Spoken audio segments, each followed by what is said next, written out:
ভাদ্র মাসের প্রথম দিন। মদন মোহন এসেছেন লবণধারে। মনে পড়ছে লবণধার গ্রামকে। শাল মহুয়া ঘেরা আলপনা গ্রাম। আউশগ্রাম ২ নং ব্লকের দেবশালা পঞ্চায়েতের লবণধার গ্রাম। মদন মোহন এসেছেন গ্রামে। দেবতার আগমনে গ্রাম মেতে উঠেছে আনন্দে। চলে ভক্তিভরে আরাধনা। বিশ্রাম শেষে আবার তিনি চলে যাবেন অন্য গ্রামে, বিশ্রাম নেবেন কোনো মন্দিরে।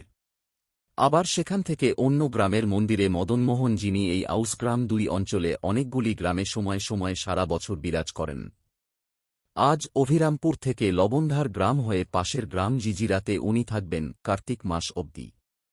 তারপরে ওখান থেকে আবার চলে যাবেন আউশগ্রাম করটিয়াতে, এবং বিভিন্ন গ্রামে উনি বিভিন্ন মন্দিরে বিরাজ করেন বা বলা যায় বিশ্রাম নেন।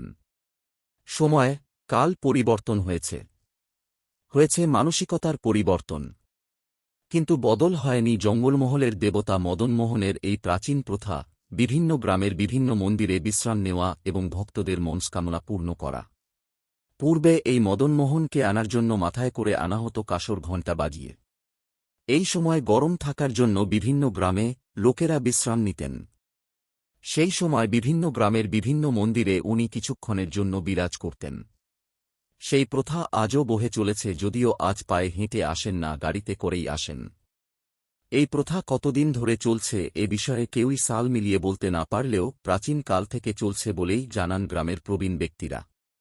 এভাবেই মদনমোহন তার ভক্তদের দেখা দিয়ে তাদের আরাধনা করার সুযোগ দিয়ে থাকেন, আর ভগবান তার ভক্তদের মনস্কামনা পূরণ করেন।